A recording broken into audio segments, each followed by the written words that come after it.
Good morning, everybody, and welcome to this morning's webinar, How Does COVID-19 Impact Your WorkSafe Premium?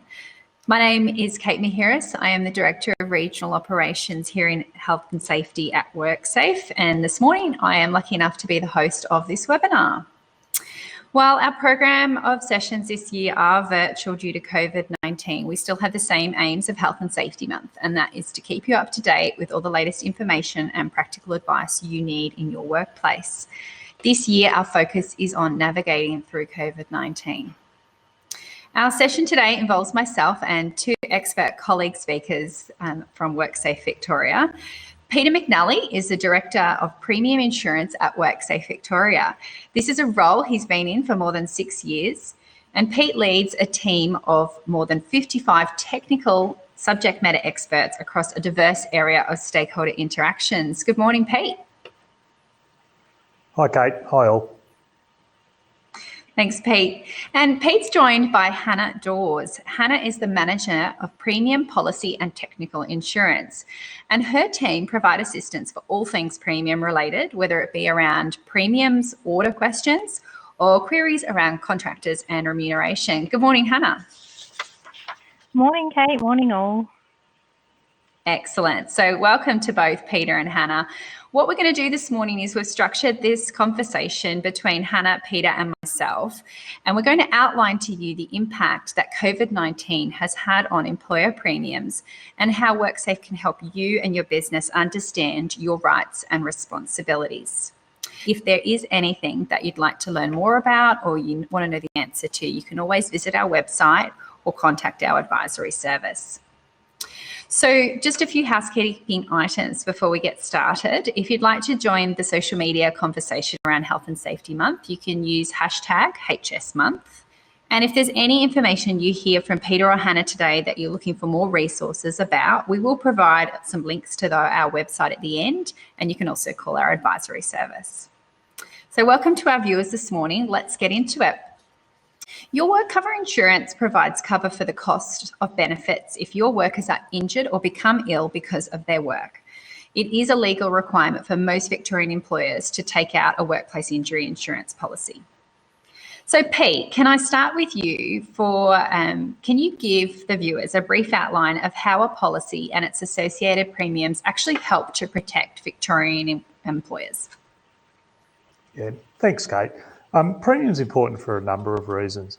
Firstly and importantly, in the event where a worker is unfortunately injured at work, the insurance does provide support for them, whether that's through income replacement, weekly support, medical and like, or other things such as legal, or in some circumstances, lump sum compensation that they may be entitled to.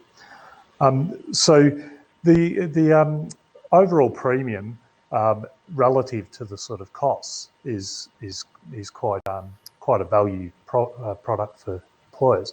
Most employers pay less than $1,000 in premium a year. And in the unfortunate event where a worker is injured, it could be up to $50,000 to $70,000 on average costs. We do have a few graphics as we go through that might highlight some of these things as well. If you don't register for work cover insurance, your workers are still covered, so their entitlements are guaranteed. However, yourself as an employer, you may face penalties for not having that insurance cover. So there is penalties associated with not having the product. Importantly as well, it's not just about insurance. The offers and the services and the products that are offered by WorkSafe include such things as our advisory services, which Kate's touched on. There's also a number of other programs that you're able to access, and we'll probably touch on those a little bit later. There may be questions as well. We have OHS Essential Services, as well as other things like our WorkWell program. So there's a number of options, etc., that employers are able to take advantage of. Yeah, thanks, Peter. So, Hannah, if I can come to you now, I understand that as far as premiums are concerned, this could vary depending on the way a business is set up, and businesses can be set up in a variety of ways. So is that correct, Hannah? How does that play out in regards to premium? Thanks, Kate. Yes, whether or not a work cover registration is required does depend on how a business is set up.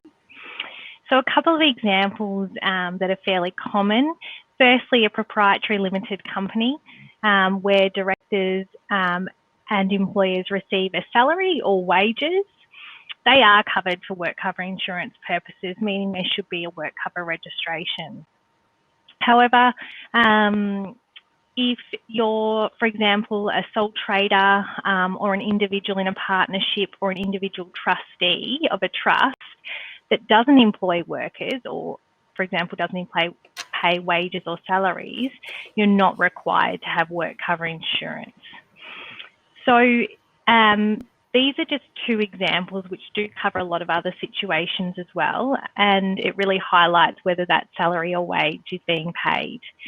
If you're not required to have work cover insurance because of your business setup, you do need to remember that this means you're also not covered by work cover insurance. Yeah, okay. That's some really good information. But you mentioned the different business setups. I might not have any employees, so I don't have any workers. But what about if I take on contractors? What's the difference between a contractor and a worker?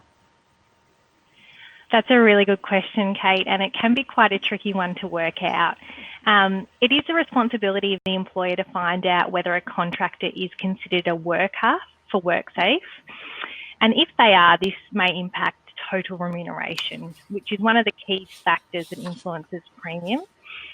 So each time a contractor is hired, you need to work out if they're considered a worker. If they are considered a worker, effectively they become an employer for work cover insurance purposes, and the money paid to them should be included when estimating and certifying remuneration.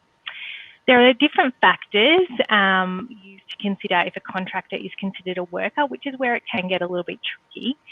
One example is if a contractor has worked exclusively for you or greater than 80% of their time for you, they are likely to be considered a worker for work cover insurance purposes.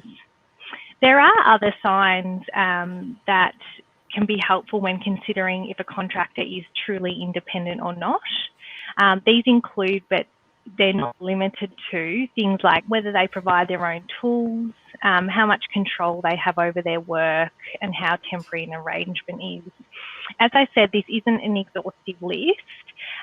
There's a lot of information on our website, but I really also encourage people to contact their agent if they're not sure, even if they're not sure what information they should be asking for. Yeah, excellent, Hannah. That really clarifies that question, I think.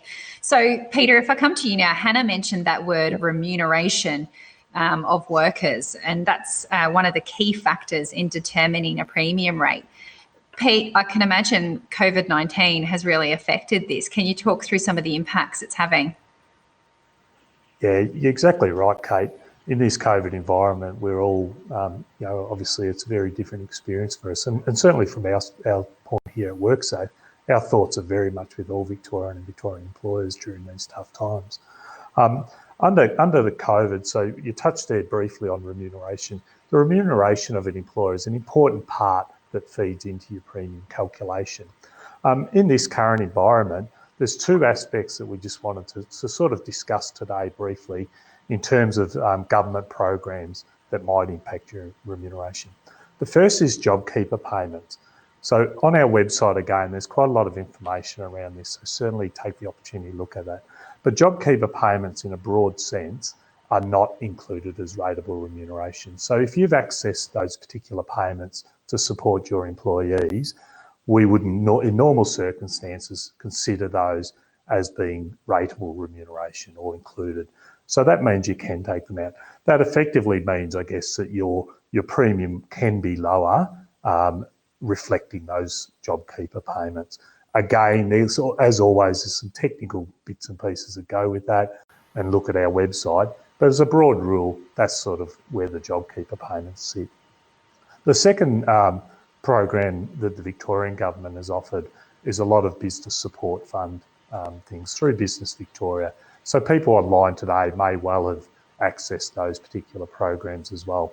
So whilst they're not directly programs that we ourselves at WorkSafe are involved in, we are working very closely with Business Victoria to support them through that.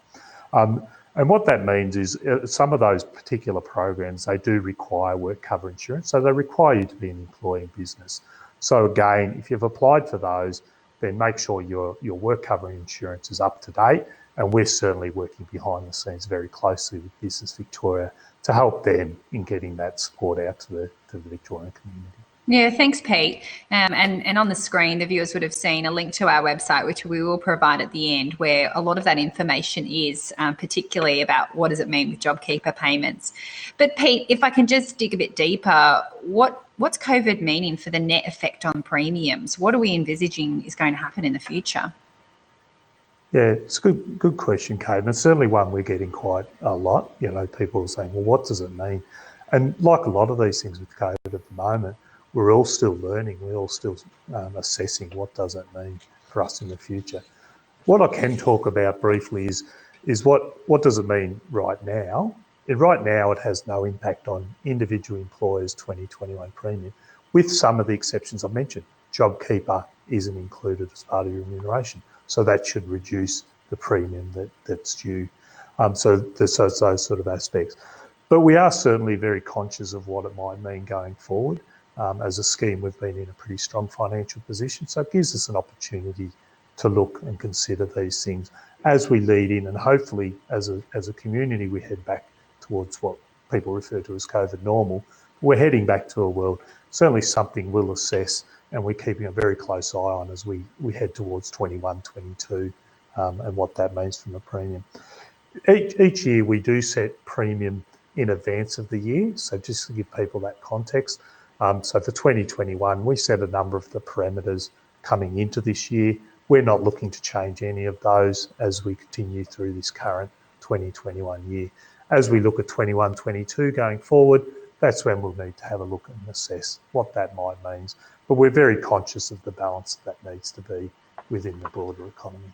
Yeah, that all makes a lot of sense. Yeah. So it sounds like there is some technicalities, there's questions, there's a lot of information. Hannah, if I can come to you as a member of the premium division at WorkSafe and a leader in that space, what's your team doing to make these new conditions as clear as possible and I guess help employers navigate their rights and responsibilities at what is a really turbulent time?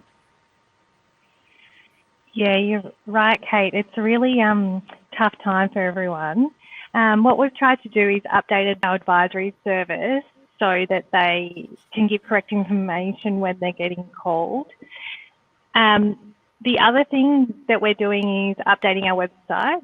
So there was a screen before that showed our website. But also what we're trying to do is work really closely with our agents. So we're really encouraging them to provide flexibility in payment plans if required. We're also trying to speak with any employers who have specific questions and answer them directly. So we have a direct email address, which will come up later on this webinar, and I really encourage you to email that if you can't get the answers from your agent or it's something technical. Yeah, thanks, Hannah. So we'll make sure that information comes up at the end.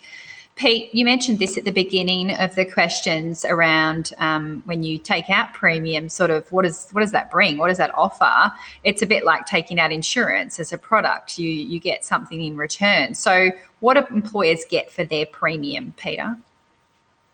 Yeah, thanks, Kate. And as I mentioned at the start, I touched on it briefly. We like to think of it as more than just a traditional insurance product that you might know for your car insurance or house insurance. Certainly there is that coverage that's provided for you as an employer if in the unfortunate circumstances your workers are injured at work. So it does provide for your workers, the workers will be entitled to the compensation as I talked about earlier, but for you as the employer, it provides you that insurance protection in those circumstances. What it also provides, as I touched on earlier, I'm not sure, there might again be different graphics that are available around this. But we also have a number of those other broader services that are available. So Hannah's touched on your agents. Your agents certainly can provide you information and support, both from a claims or return to work point of view, but also support you perhaps in some of your safety programs and different aspects as well. So they're a point of reference that you can certainly work with on a day-to-day basis. Website obviously as well. But we also have other services, and in particular I just want to touch on We do have an OHS Essentials program, and I'm sure there's probably been other sessions during this forum that have touched on that as well. But that's a service that's available, a free service where you can get support from a consultant around your health and safety, particularly for smaller businesses. And again, we also have a WorkWell program, which covers a lot of different aspects. And again, there's information on our website. But again, they're tools and support for employers, both small and large, that support employers with a focus in that area on mental health, which obviously as a community is a challenge we all continue to work together on. Yeah, thanks, Pete. And yeah, I understand mental health is really important, and it's a key theme through a lot of our webinars. Hannah, you already sort of briefly mentioned where people can go to for assistance and advice, but I think it's really important if people are hearing this for the first time, what's the best way for people to get the information they need at this time around premiums? Thanks, Kate. So I think probably first and foremost, I'd recommend our website. We have tried to update that material so it's really useful and answers a host of questions, including examples. And it does have practical information on there. So that would be my suggestion for your first port of call. But any specific queries around your policy or premium, I'd encourage you to reach out to your agent. So they can be contacted in various ways, including via email. You can also log on to your online employer services and check what you've got updated in there. But if there's any technical questions, I know I've touched on this before about premiums, such as contractors, or rateable remuneration specifics, you can contact us via an email address, which is premium@worksafe.vic.gov.au. It sounds like there's so much support and assistance there should people have any questions. You know, it's been really, I guess, positive in some respects that we need to be very aware of what's happening with premiums during COVID, but it's not necessarily all bad news. And I think it sounds like there's some really great information and support out there. If I could just ask each of you to provide, I guess your key takeout or something you'd like to leave with the viewers to take back to their workplaces today. Pete, if I can start with you. Yep, no worries. Thanks, Kate. Thanks viewers today. I think you touched on probably one of my key takeouts is while there's a lot of uncertainty, it's also not, I think we'll work through this together and there'll be, outcomes for employers. Most employers aren't going to see significant increases in their premiums going into 21, 22, all of those sort of aspects. So we are in a pretty good position to be able to address some of the concerns we've discussed today. I think for the employers, couple of key takeouts is make sure you've got your insurance in place where you need it. And then through that, you can also sign up to our online systems as well, which provides an easy tool for you to access and update your information as you go through. Yeah, excellent. We've got some information there on the screen around that. Hannah, what's your key takeaway for today's viewers? If you're struggling to pay your premium or you don't understand your premium notice or any information on that document, please contact your agent. We're also available via the email that will be made available to everyone. And the other good resource is the employer booklet on our website, and you can just search employer booklet and that will come up. But really, ask the questions. We're here to help. Yeah, fantastic messages from both Peter and Hannah. And I guess to round out, it's pretty clear that WorkSafe is helping to ensure Victorian workers and their workplaces are supported during these really tough times. Premiums are really important, not just for their financial cover they provide, but also for the different range of employer-employee benefits that you heard about today. So please get in touch if you want to find out more. To wrap things up, I'll just remind everybody there'll be on screen shortly a list of all the contacts that you might want to reach out to, including that great email address Hannah mentioned, should you have a really specific question for your workplace. I highly recommend you reach out and get in touch. So thanks everybody for tuning in today. I really hope you have a great day. Thanks.